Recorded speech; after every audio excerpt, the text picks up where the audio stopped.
Buonasera, buonasera a tutti i telespettatori. SOS Carceri, siamo davanti al San Pio X di Vicenza, dove una delegazione dell'USPP, l'Unione Sindacati di Polizia Penitenziaria, ha appena finito di fare una visita nei luoghi di lavoro. Mi trovo con il presidente nazionale dell'USPP, Giuseppe Moretti.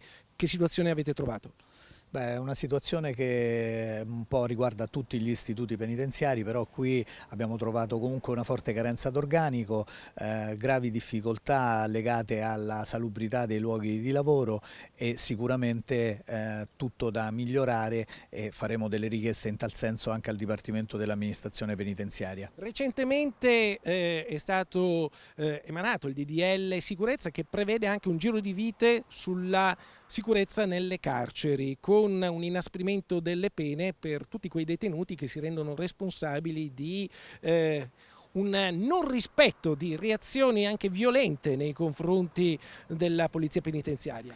Sì, infatti il fenomeno delle aggressioni è un fenomeno che va combattuto, si moltiplicano anche le rivolte, e un provvedimento che provoca delle pene a chi appunto istiga o comunque si rende protagonista delle rivolte è un provvedimento sicuramente che va nella direzione in cui abbiamo richiesto. Ecco, in questo momento vedete che davanti al carcere San Pio X c'è questo striscione dell'USPP, l'Unione Sindacati di Polizia Penitenziaria, di cui Leonardo Angiulli è il segretario nazionale. 22 aggressioni qui a Vicenza dall'inizio dell'anno, un vero e proprio record. Sì, direi quelle registrate 22, altre non sono state registrate, è un record che supera quello dell'anno scorso, del controllo 19, e l'anno ancora non è finito. E l'anno non è finito, insomma servono delle iniziative, bisogna fare qualcosa, puntare i fari e l'attenzione sulle necessità della polizia penitenziaria.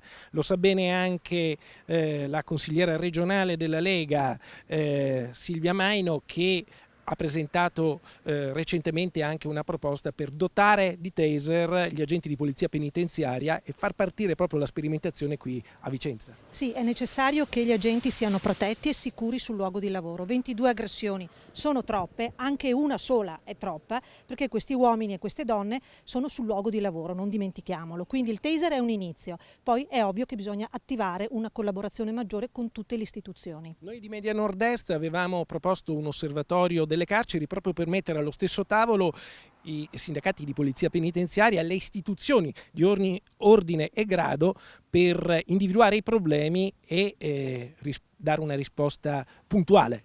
È una proposta alla quale sto attualmente lavorando, perché solo gli attori del sistema devono sedersi a quel tavolo, in primis i sindacati di polizia penitenziaria. Benissimo, e allora vi ringrazio e direi che qui dal carcere San Pio X è tutto, restituisco la linea allo studio.